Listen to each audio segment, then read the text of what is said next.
Welcome to the Grow Your Practice podcast. Hi, I'm your host, Chad Madden, owner of Madden Physical Therapy and Breakthrough.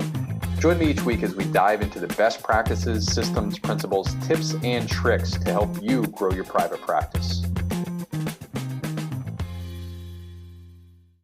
Great. So in our live Q&A here this month, what we're going to do is go over how to identify your ideal patient.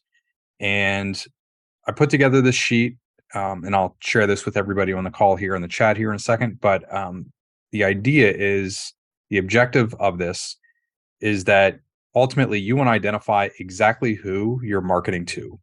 And the reason that we want to do that is so you're better aligned as you're trying to match up your market, your target market, the message, and also the media selection that you have. So in working with, again, a couple thousand owners at this point, private practice owners, what we'll typically say is, especially if we're desperate to fill our schedule or fill up our clinic space, we'll say, I'll take anybody, something like that.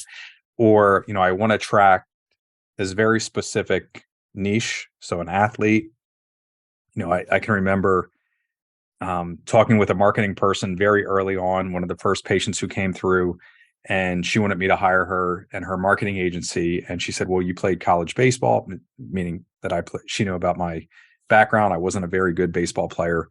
But she said, you should really target baseball players. And that was a short-lived conversation. I'll explain why here in a second. Another pitfall or something that we'll say is, our marketing, we deliver high quality of care and we rely on word of mouth referrals. By the way, that is universal in private practice, not just physical therapists, but podiatrists, chiropractors, many physicians. It actually stems from early AMA guidelines that's how we should market ourselves, is provide high quality of care and rely on word of mouth referrals and let our work stand on its own. And other thing that we'll say is you can fill in the blank with whatever type of marketing media. This doesn't work. So it might be patient newsletters, direct mail, postcards, print ads, radio, television, Facebook, TikTok, Google, etc. I don't know if you can mute that. Thanks, Andrea. If this is the first time that you've been on one of these calls, just really quick housekeeping. I'll talk through this sheet for 15 minutes or so, and then we'll open it up for Q&A. I know there's pre-submitted questions already. There are a couple ways that you can interact. One, you can unmute yourself here in 10 or 15 minutes. The second thing you can do is just type a question either in the chat or the Q&A. Circling back to the fourth thing that we say here in terms of blank doesn't work. This is probably 9 or 10 years ago. Carl Mattiola, founder here at Breakthrough, and at that time, Carl was the head of online sales at Tesla Motors. He had surveyed, I believe it was 300 private practice owners, and asked them the number one thing that they had ever done to market their practice, and then also the biggest mistake that they had ever made in marketing their private practice and their services. And oddly, when the results came in, those two lists looked eerily similar. And I think there were, especially the one in biggest mistake, there were 37 unique answers. And they included everything from elements of swag. So swag stands for stuff we all get. That's t-shirts and coffee mugs and fun stuff like that, and stress balls, to school programs, all the legacy media, radio, television, print, direct mail, social media types, websites, everything that you can possibly imagine. It was on both lists. And it took us probably 3 to 4 months of looking over the list to truly realize that 100% of the answers were only focused on the media selection. So as private practice owners, and we're not, most of us don't have a marketing background. We have a clinical background, a science background, a license. We don't really understand marketing. And in the end, those three things have to line up.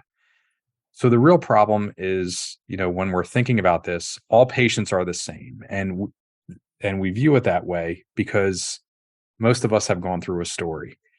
When we were in high school or maybe undergraduate, we decided that we wanted to become a physical therapist, a clinician, a chiropractor, podiatrist, dentist, optometrist, whatever your specific clinical skill set and licensure is. And we did that because we wanted to help people. We then went to our college or university, earned our degree. And along those lines, most of us were, at least in my education and many of the other practice owners that I've talked with, their education, it was high quality of care and word of mouth referrals. If you rely on that, you're going to be extremely reliable or extremely valuable in the marketplace. We then get out of school, and most of us discover that's not really true, right? Yes, we can, that's important, but it's really tough to build a business around just delivering high quality of care and relying on word of mouth referrals alone. And so there's some resentment there. Having said that, and knowing that's our backstory, all patients are the same, is we'll almost feel guilty if we start thinking about, for example, I have an outpatient orthopedic practice. It's valuable for us to look at. We've done everything from post-mastectomy lymphedema to incontinence and biofeedback to vestibular. We treat all sorts of vestibular issues, balance, etc. And then we also treat a lot of spine, so back pain, neck pain, and common orthopedic problems with shoulder, primarily rotator cuff injuries and hip, knee, etc. And then we see gait training and ankle sprains and everything else. But when we look at our data, when we look at it, one of the least valuable people for us to see is BPPV. Now, we've had Sue Whitney, one of the leading researchers in the world, into our clinic multiple times. Her sister lives close to us here in Lancaster. All of our clinicians are trained in it in terms of vestibular rehab, the diagnosis, treatment, assessment, et cetera. We're amazing at that. But when we look at that in terms of specifically targeting that type of patient, it is by far our lowest plan of care value.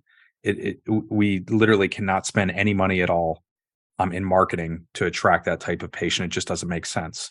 On the other end, we have rotator cuff and shoulder problems. And when we market for that type of patient, it's the business end of things is significantly more valuable to our practice. So we focus a lot there. It's easier to stand out, et cetera.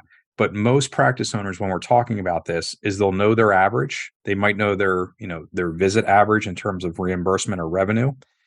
But they won't go beyond that to think about diagnosis or any other variable at all. They won't really know their numbers. So no discernment is an issue. You can differentiate by diagnosis, by treatment compliance.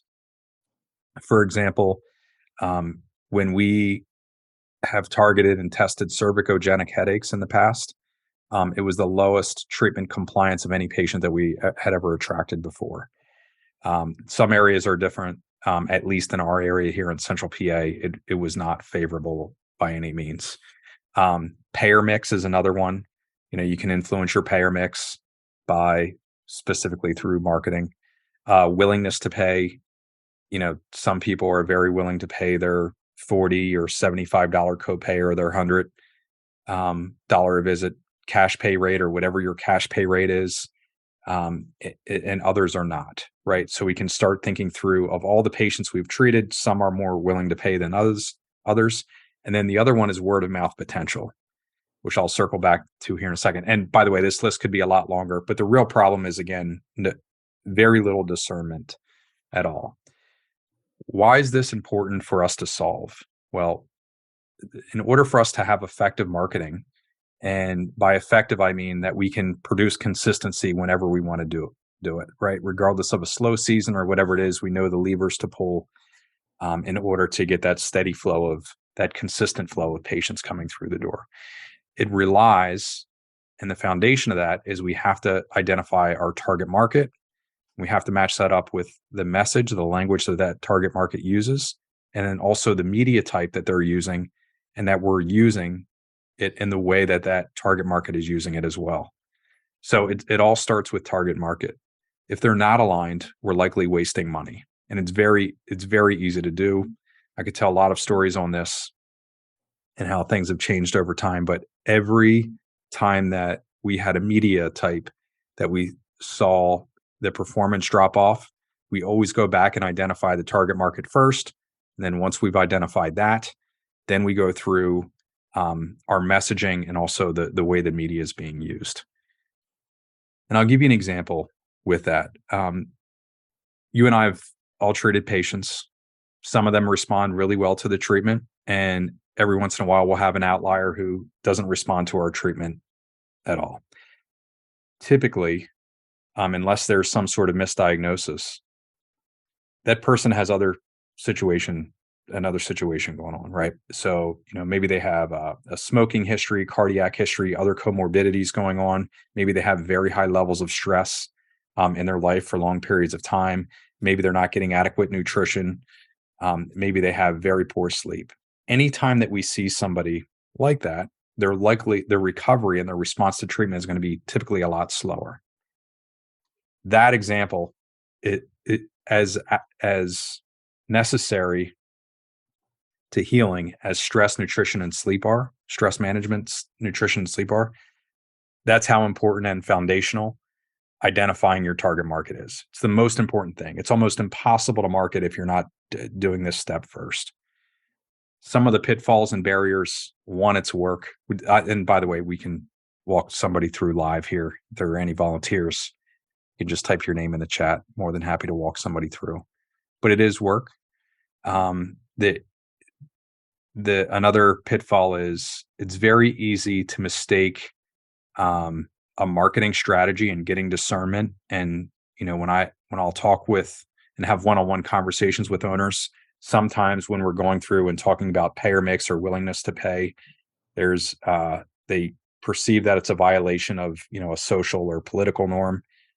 Making a good business decision about where you're investing your marketing dollars has nothing to do with being politically correct. They're completely separate worlds, and you can make good business decisions and stay true and authentic and copacetic and everything else, legal, compliant, ethical, everything else. The other thing is, it at least in my own experience, like once I stumbled upon this and figured it out, and it was outside of private practice PT, the most difficult thing was I couldn't play victim anymore in terms of, there's a reason that my practice is failing. I couldn't blame it on the hospital systems employing 90% plus of the physicians in the market. I couldn't blame it on anything else. I really had to take accountability for what we were doing and go through this process. And if this is new to you, you might have to go through that same exact thing. So how do we do it? And I'll walk you through this.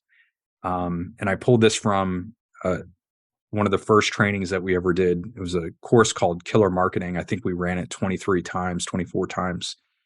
And this is also outlined in the book that I wrote with Carl back in maybe 2015, 2016 called Killer Marketing Secrets.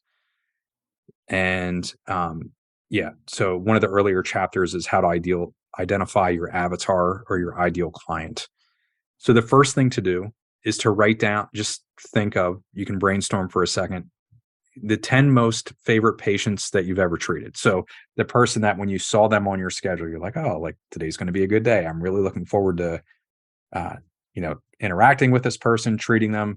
So just write that. You can start a list, a mental list or a physical list, write down who comes to mind, right? And then you can start to think through some of the psychodemographics that person had. So, were they male or female? Were they family? This says family related or family oriented. What was their age? What did you have in common? Where did they work? Where did they grow up? Like, what were some of what was the condition that you were treating? You can start to think through it that way. For most clinicians, having gone through this exercise before, y- typically one of the things that will bubble up is they respected me for my expertise. They valued the treatment that I was prescribing and giving. It's a really significant factor. So you can go through that exercise, and get your 10, and it's an arbitrary number. It could be 5 or 50, whatever number you think is right. 10 usually gets you pretty close to honing in on what those people have in common, which is step number 2. Just think through those people and what do you see? I remember the first time that I had heard this and went through the exercise myself. The one thing that they had in common is, so I think 8 of the 10 fell in to the 45 to 64-year-old family-oriented female. And getting back to, and I know we have a pre-submitted question around this, but what if I want to attract athletes? There was a reason that I've shied away from specifically targeting athletes. Now, we get the high school quarterbacks, we get the D1 players, we get everything else in between. Here's why. When you target the 45 to 64-year-old family-oriented mother, grandmother, she brings in her children. She is very social. When I target the 17-year-old quarterback who just signed, a D1 offer, he doesn't want to be in PT.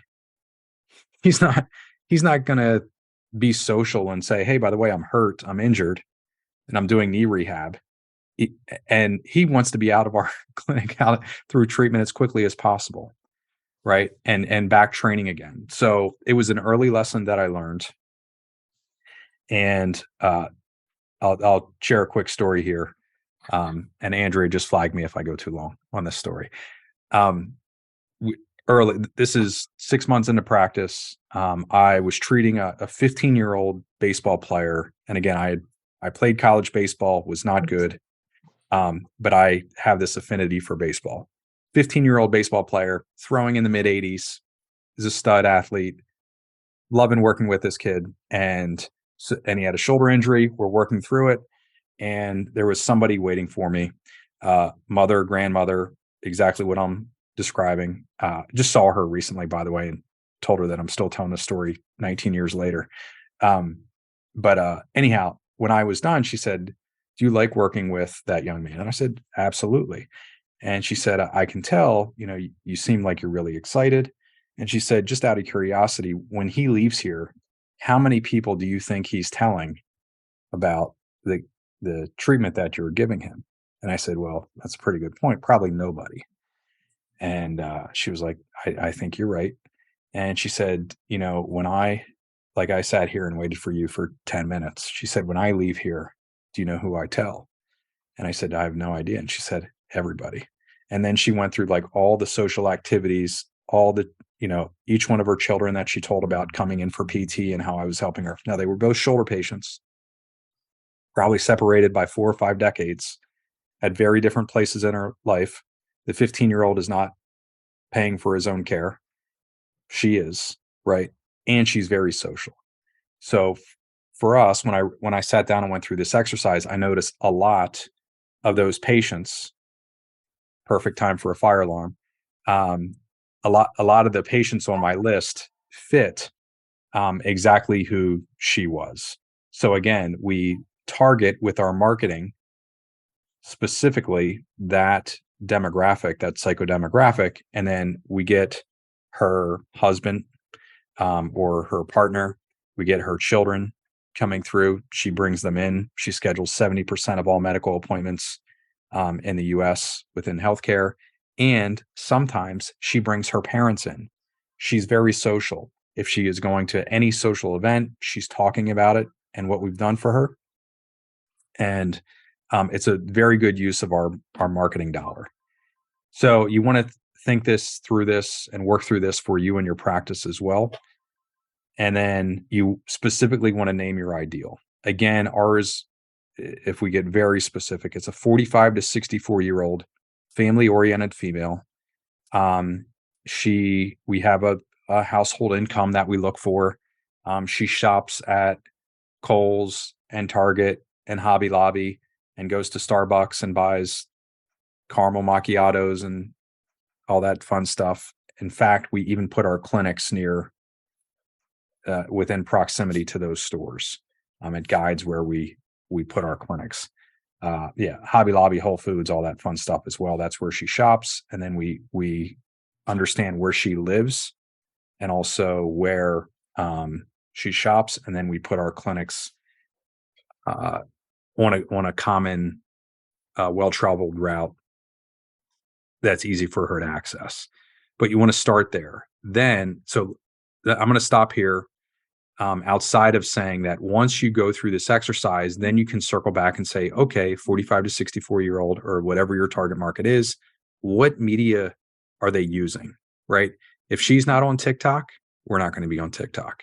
If she's on Instagram, we're going to be on Instagram, right? And we're going to understand exactly how she uses it. If she's on Facebook, which she is, she's looking at pictures of her friends, children and grandchildren. I've watched my mom use Facebook already. It's a wild exercise to go through.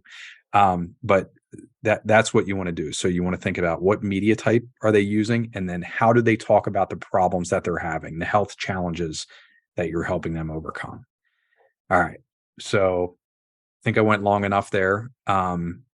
What questions do you have on identifying that ideal patient? Yes. Thanks, Chad. Well, I think that you hit the nail on the head. I think that we're all looking at middle age, from young middle age to slightly older middle aged women, possibly, and men as well. But they are actually probably my favorite customer as well.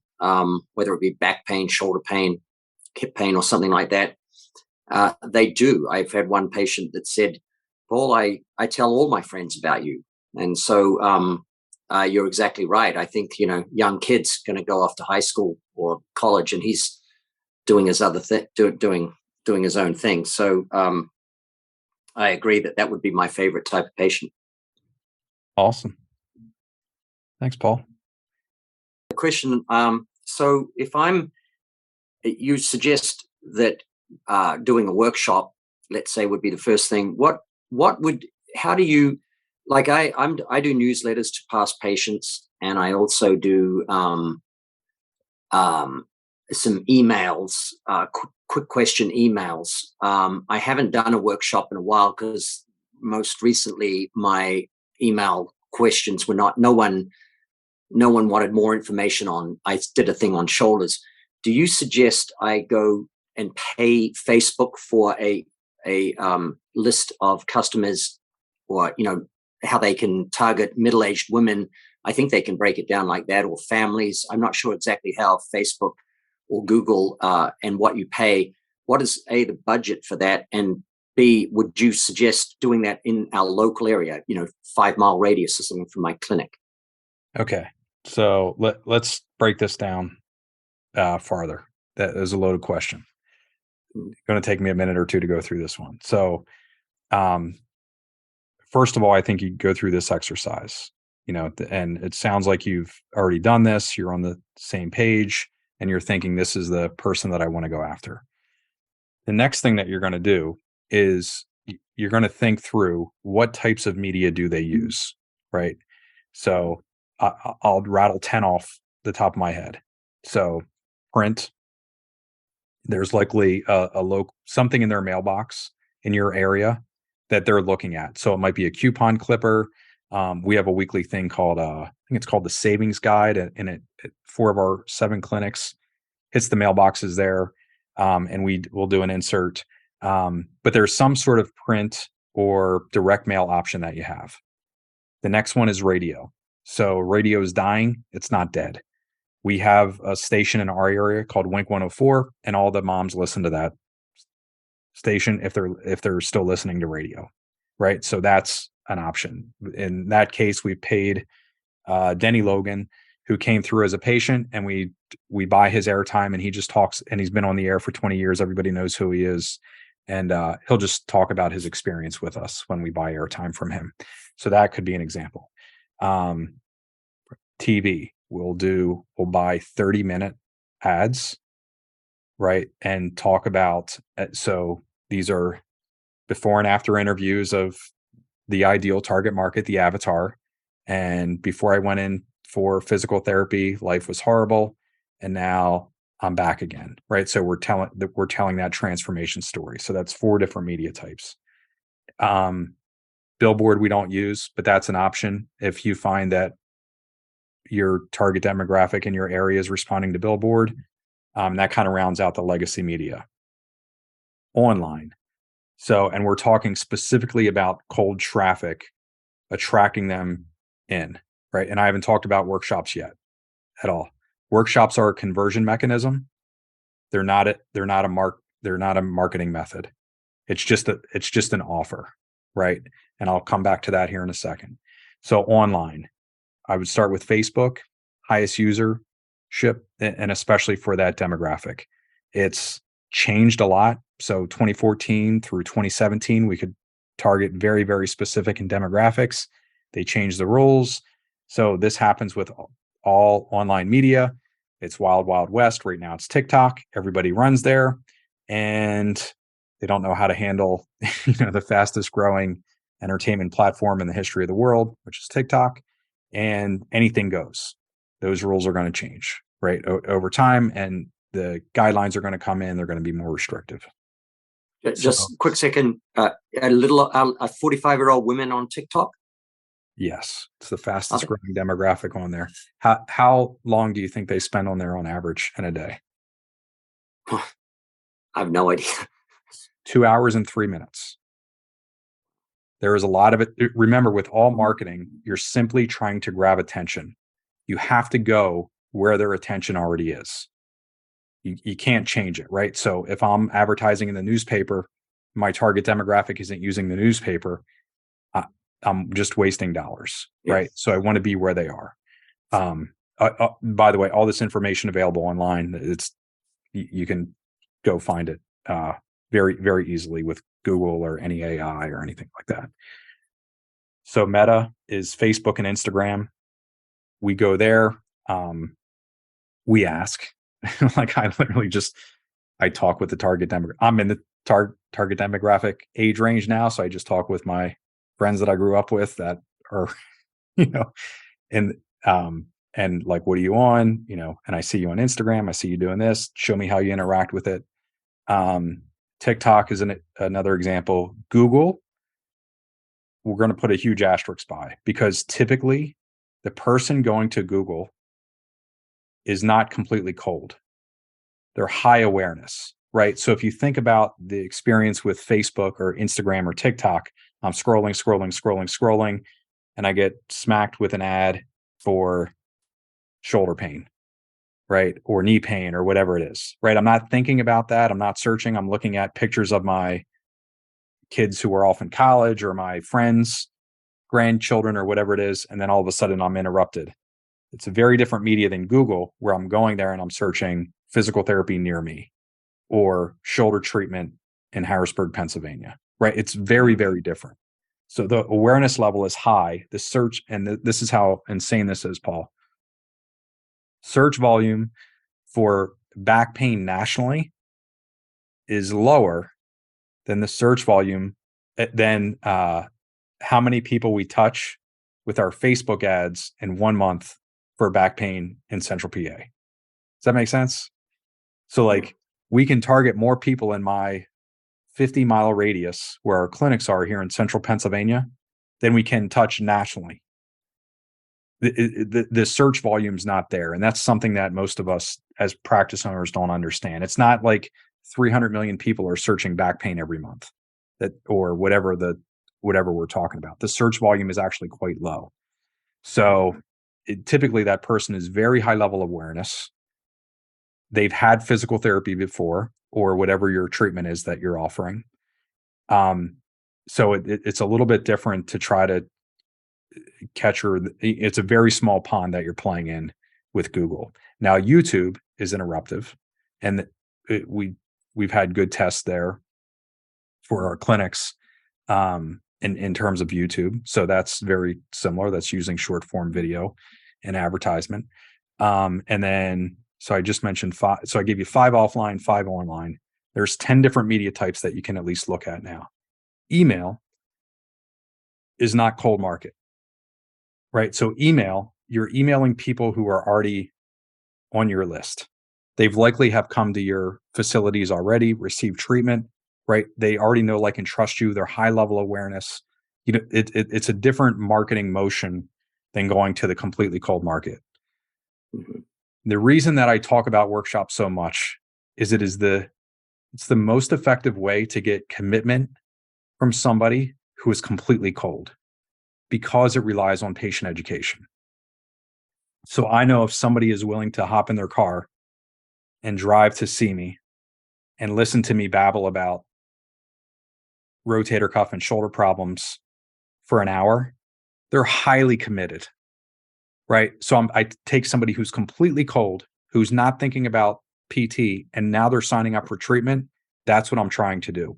And guess what? You can do that with a million paths to deliver value. So you could do it with a report, you could do it with a book, you could do it with a short form video, you can do it with a million other ways to provide patient education, right?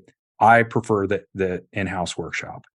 And yes, we've tested workshop on demand and virtual, and I've done all of that stuff.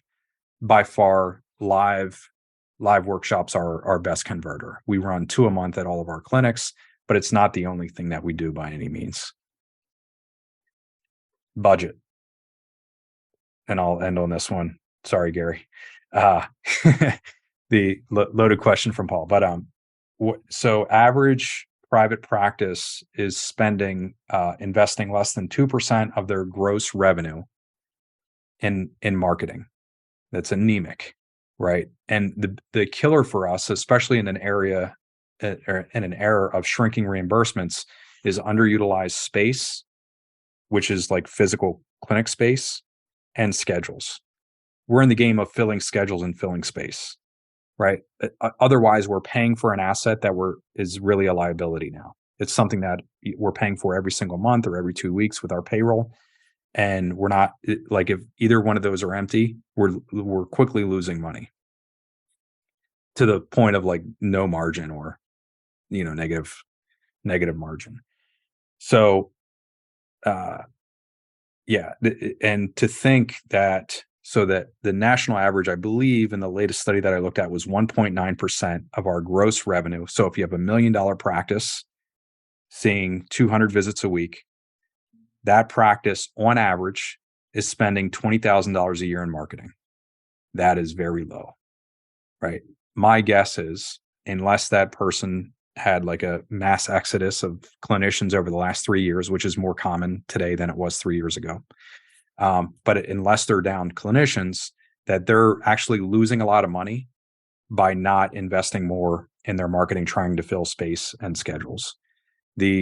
What we have used for years is, in a new clinic, when we open a new clinic, 10% of the revenue is invested in marketing. Over time, we'll get more and more efficient. And the lowest that will go, like Harrisburg here, our most established clinic, almost 20 years exactly to the date that we opened here. And about 2/3 of the new patients that come through our word of mouth referrals are past patients that are reactivated. So that's where our patient newsletter and emails come in. And here we'll get down to like 8% of the gross revenue. So realize that this clinic did $3 million in revenue last year. Like, that means that we're investing $240,000 a year, $20,000 a month in marketing for this practice, right? So we have a budget, but we just opened another clinic a month ago, and they'll start at, with $3,000 or $4,000 a month until the volume gets up and we're, surpassing $40,000 a month in revenue. And then we'll match that 10% until that clinic is mature and the space is full. And then we'll try to get more and more efficient, go from 10% to 9.5% to 9% to 8.5%. And briefly, could you run down what that marketing budget, what split it in, that 10%, what do you add, what do you spend the money on for that new clinic? So in a brand new clinic, there's no patient list. So there's no patient newsletter. We do have email right away through Breakthrough. that we're, even when it's n=1, we're still emailing that person. Right now, it's predominantly Facebook, so Meta, Facebook and Instagram, and a So print. paid Facebook. Paid Facebook. Yep. But you pay for the list, or what do you do? $2,000 a month. Okay. Literally, Breakthrough is running our ad. So I know you're thinking like that I know what I'm doing in Facebook. I have no idea. I'm a practice owner like all, but we have the team right at Breakthrough that has been, I think they've been doing it for 7 or 8 years now for us. But they'll run our Facebook ads driving to a workshop or driving to an appointment. We have different campaigns, right? So we'll do $2,000 a month into that. And then we also, in all of our clinics, we always start with one online, one offline ad. So that clinic's in Lancaster on the Fruitfield, 1848 Fruitfield Pike. And there's a local, I think it's called the Savings Guide. They're a local mailer, and we advertise in that as well, right? So we advertise in those two places. Now, we also do, physicians are almost impossible to get into in Lancaster. We've invested some there. It's not proved to be fruitful at all. I actually think we have 0 physician referrals at that facility, but we did an attempt at that. And we also have an outreach effort to local employers, where we do partner workshops with them, or we'll do lunch and learns with those employers. But for right now, it's predominantly advertising to the cold market. Just one more thing I wanted to add to that. For targeting on Facebook, you can pick like your criteria, and when you're setting up your ads, or like if Breakthrough were to run your ads and set them up for you, you're picking your target criteria in terms of your audience and who you want to target your ads to, who you want to see your ads. And so you can target based on like a lot of different demographic factors like age, interests, location. You can set whether you want people from 5 miles or 10 or 50 miles to see your ads. Facebook makes it really easy to target the exact people that you're trying to get into your practice. Yeah, just to marry up from my comment before, Facebook took away a lot of that. The big one that they took away was income, but Andrea is exactly right. They still have age and where they live, where people live. I also just want to call out that Laura put a comment in the chat. Sorry, Gary, we're going to get to you. But Laura put her question in the chat. She said, so do you advertise the workshops in the target media location? You might have answered that already. Yeah, we'll draw a radius around our clinic. So we use an online tool to look at where our target demographic lives. We get very specific down to the postal route. We understand where they live and where they shop, and then we market specifically to those areas. Gary, ready for you. Okay. Yeah, thank you. No urgency, no problem. Yeah, my question earlier, you more or less kind of spoke to that already, and that had to do with trends with the social media. So, how much is that changing? 10 years ago, maybe it was highly Facebook dominated, that 45 to 64 age range. Our demographic here in a college town is very easy to diversify. It's those women that you basically speak to and the college students. The college students do tell each other about us, which definitely has helped us. I hear that occasionally, maybe frequently, but nevertheless, it's the women at home, the working moms. That's the demographic we definitely need that we're targeting. So my question had to do with trends, and you spoke to how they're using TikTok more, and that can't be overlooked and shouldn't be overlooked. So that essentially was my question. Great. I'm going to give you 2 principles here. Number one is I was at a Dan Kennedy event. This is probably 2014. It was in Cleveland, and I heard him say this off the mic during a break. But he was like, most people, all media dies, but most people overestimate how fast that happens. Right. So yes, guess what? Radio's dead, but it's still here, right? So it's not what it was 30 years ago, right? But it still exists. So like never underestimate that. So when you see like mass, like people fleeing an area, there's usually that always screams opportunity to me, right? So like never forget that. The second one is understanding the life cycle of we'll call it social platform usership. Carl talks about this all the time, and it's one of the most simple and genius things that I've ever heard explain it. And I know that being a father of 6, I watched this happen as my 5-year-old is walking around with a fake phone, literally all the time, like pretending that she's doing social media stuff, which is painful for me to go through. But and like we restrict our kids with phone usage and all this other stuff. But what happens is the kids go somewhere to communicate with each other, right? And it doesn't matter what it is. Facebook started on Harvard campus, in 2003 or 2004, whatever it was, right? And then what happens is they continue to use the platform as they grow, but the parents go there to see what their kids are doing, right? I never heard of Discord and Twitch and all this other stuff, but now I'm going there because my kids are there. Like, what are you doing on? I remember first hearing about TikTok 3 years ago, and then like I was like, oh, this will never land, and now it's landed pretty well. So then the parents follow there, and then the grandparents go there so they can follow along as well. So every single time there's a pretty common life cycle. It happened first with Facebook and then Instagram. TikTok is the fastest growing entertainment platform. They went from 0 to 1 billion users in 6.5 years.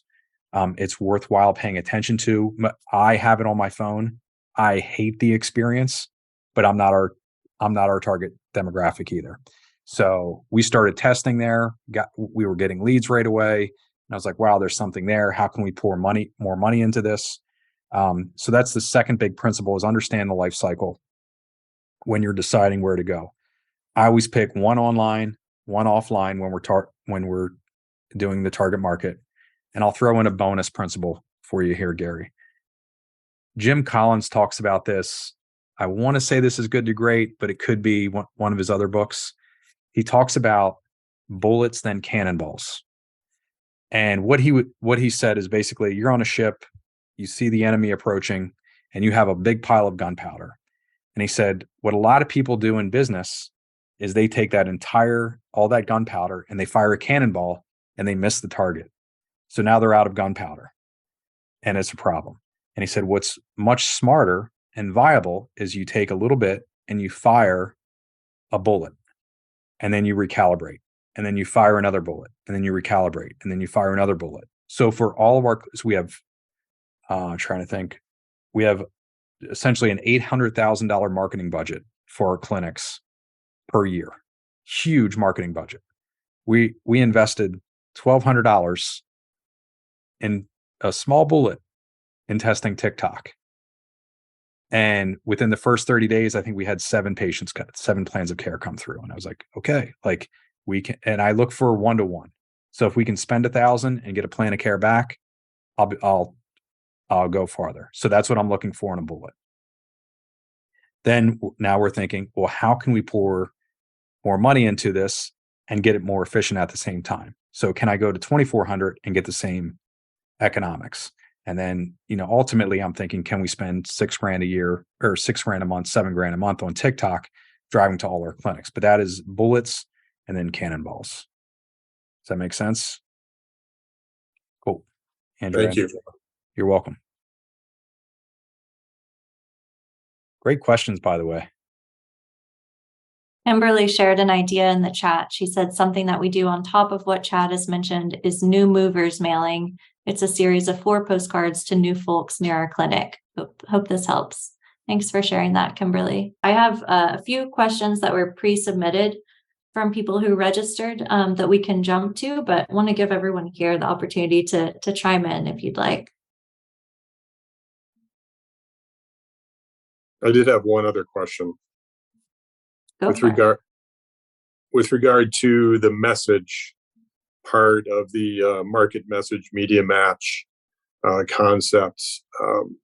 Chad, are you relying entirely on breakthrough to make sure that the message or the type of, let's say, for example, the Facebook ad, what that looks like, whether it's an image or a video, and what the text is, relying on breakthrough entirely to format that?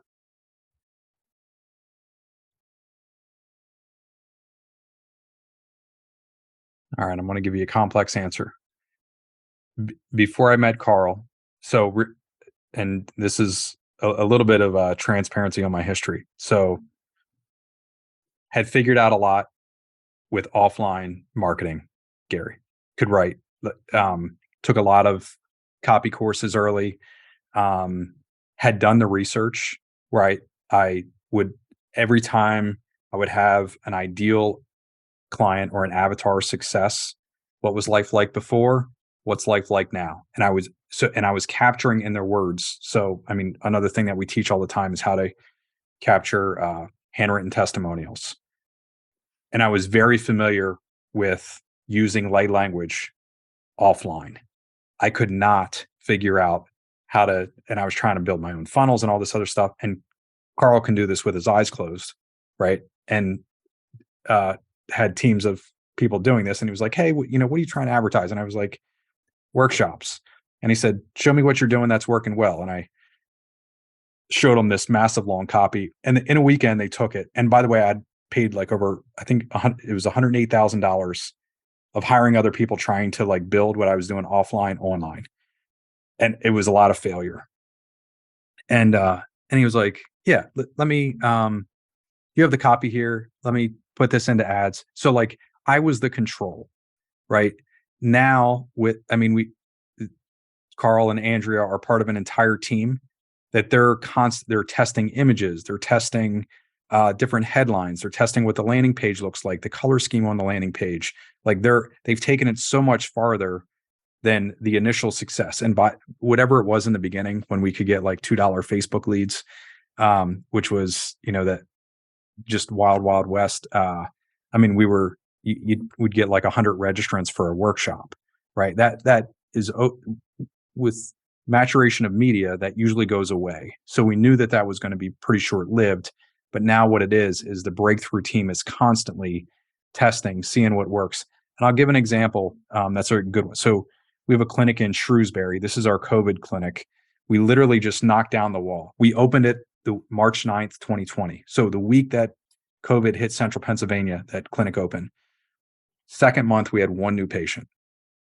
It was devastating. I know Matt was a director for another large PT company. He had left that and like come to open this clinic up with us. Like he was not happy, right? And so like we went through that whole process. Right now, if you fast forward to today, I think they're at 370 visits this week. They're knocking down the wall. This is 3 years later. And the one thing that happened is this clinic was crushing it. So I think in Q1, they had 60 new patients come through breakthrough methods, right? Which is a very healthy flow, 20 new patients a month from this. The team had switched a type of advertising that was being done across the board because we get to see a lot of data nationally, right? So they had switched, and something was working in Shrewsbury that wasn't working across the country, and the CPL like rose, right? The cost per lead rose right away. So our advertising got more expensive. We noticed it. We went back to the team. We said, "Hey, what's going on here? I didn't do any of this. This is Tyson and James and Megan, working with everybody at Breakthrough that runs the ads." And they were like, "Hey, what was the change?" They put the change, and then they just literally reverted it back within 24 hours.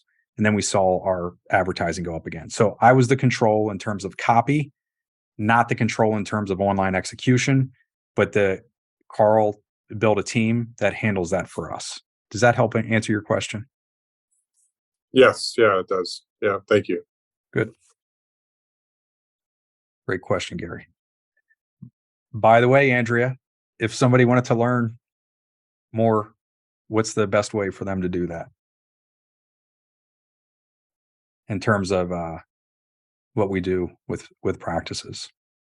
Yeah, you can request a free strategy call, and you could get in touch with somebody at Breakthrough, and they could run through kind of what your practice what challenges you're experiencing today in your practice, what goals you have, and kind of talk through some of the specific strategies that might be a best fit for you given where you are at today in your practice.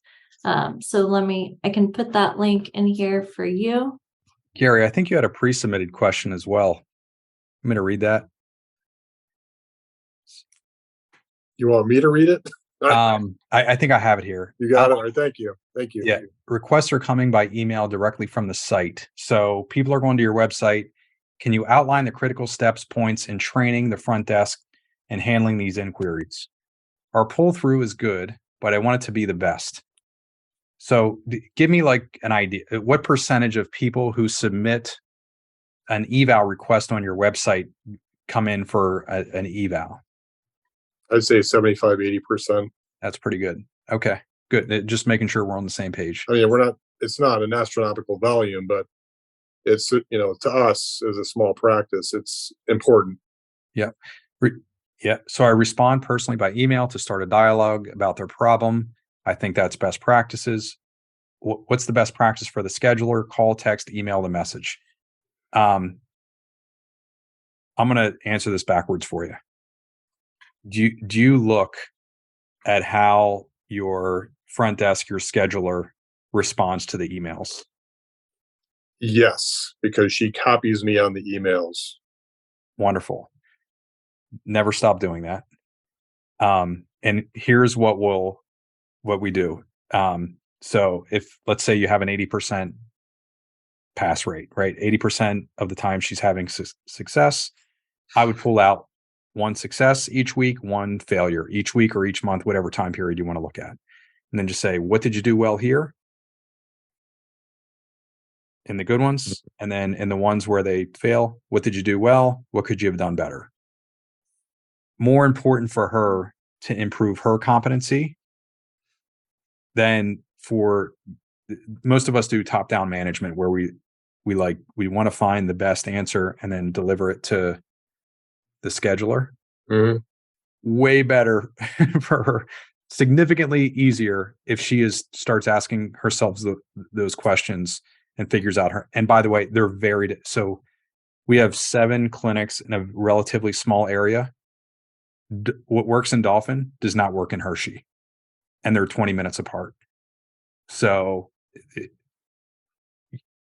again, more important for her to speak the local language, mm-hmm. and get a sense of where people are at and converting them over. I will tell you that 75 to 80%, it'll be hard to get it over 90%. Okay. But at the same time, realize they're highly aware, right? So if I go to your website and I request an appointment, I know that I want physical therapy, and I've already decided that I want it with you, Mm-hmm. right? Right. And do not mistake that skill set for converting somebody cold off of online or offline advertising. They're very different worlds. But it starts with exactly what you have here, asking good questions. Let me ask you a follow-up on that. Yeah. She seems to do better on the phone. Her email skills don't seem to be as strong. They're more direct. I'd be happy to schedule you an appointment, provide me this information. And then when she accepts a phone call from someone who's interested in an appointment, she seems like she's able to kind of break down that barrier pretty quickly and start to create a relationship. Is it nowadays, with how busy people are and the tendency for people to want to text and not talk on the phone, is it a mistake to try to have the follow-up be a phone call as opposed to an email? I would test it. Can I give you a call? Email? Can I give you a call? Text? Is it okay to call? Right. Yeah, there you go. Yeah, something that's, if her competency is there and they're willing to accept that, I would route as many people as possible over there. Okay, thank you. Yeah, you're welcome. We also had a question. I know we're getting really close to the top of the hour. I wanted to try to fit in Kate's question since I see her on here. Kate's question was she's most interested in strategies to identify and avoid non-compliant patients. Kate, can you give me any specifics there? So while you're doing that, anytime that we see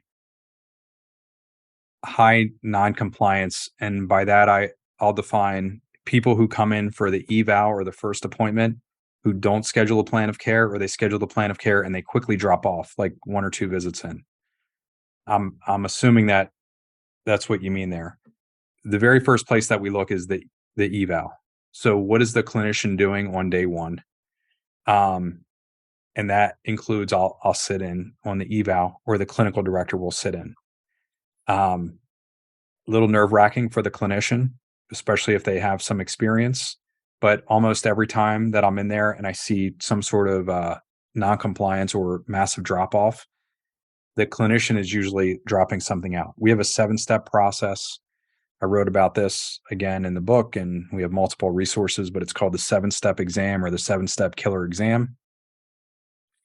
And typically what the clinician is doing is they're dropping out one of those things. It's a pretty simple game. I'll start there. If I don't find anything there, which is rare, then we'll back it up to what's the communication look like from the front desk? Is there some sort of upset there? Very rarely will I get to the third level, which is looking at our advertising. When we do that, the most common thing that will change is exclude an area. So there are some pockets here, for example, in central Pennsylvania, 17103 off the top of my head just isn't a good zip code for us. I'll just avoid it. Anytime that we think about this, look at what is in common for your most non-compliant patients. Once you've gone through what the clinician is doing and you've looked at that, what the front desk is doing and you looked at that, then look at how you're advertising and see if there's a way that you can suppress or eliminate an area and divert those marketing dollars to an area where you're getting more compliance. I'm going to send a link right now. This is a plan of care template. And I believe in that resource, it lists out the 7 steps of the 7-step killer exam that Chad just mentioned. All right. Well, I think we're at the top of the hour. If you have any other questions, feel free to email us. You can reach out to me at andrea@getbreakthrough.com, and I can forward your questions to Chad.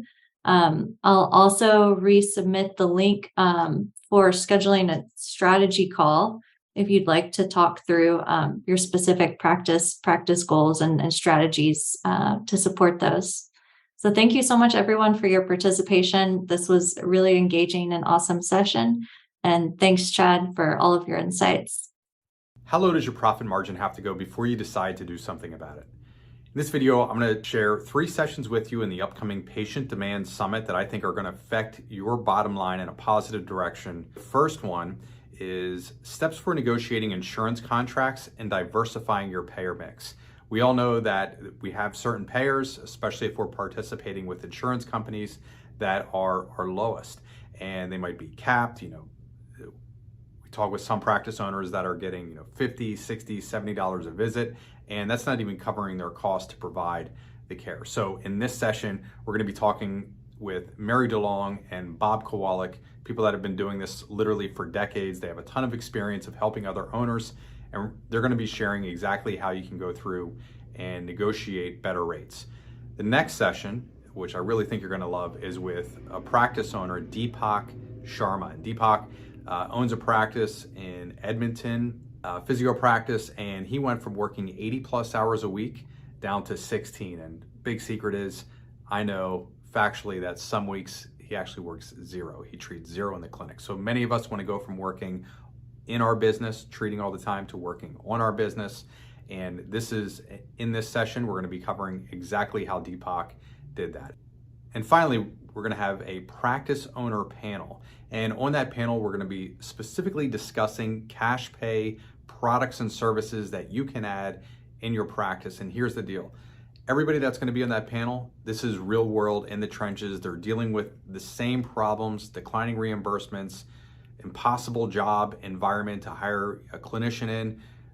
They're dealing with all the same problems that you and I are as practice owners. So we're going to be getting from them exactly what they've added regarding cash pay services, how they present it, how they've rolled it out with their staff, all the common pitfalls that you and I fall into whenever we're trying to roll out a new service and make a change with our practice model. You're going to love that session as well. So the Patient Demand Summit is on Thursday, May 25th. Again, that's a Thursday. It's from 12 noon to 5 p.m. Eastern Standard Time. So that's Thursday, May 25th, Patient Demand Summit. We not only have those 3 sessions, there are 5 other sessions as well. They're all geared specifically to help you increase your profit margin and ultimately improve your bottom line so that you can keep your doors open and continue to serve the area that you're in. However, you do have to register. This is a virtual event. It is free. You do have to register, so there should be a link here. Make sure you click on the link, register, and I will see you at the Patient Demand Summit. Remember to visit getbreakthrough.com to access our free resource library designed specifically for private practice growth. While you're there, make sure you register for a complimentary growth assessment to learn about potential opportunities for growth in your local market. Again, thank you for tuning into the Grow Your Practice podcast and supporting our mission to help people in pain get back to normal naturally.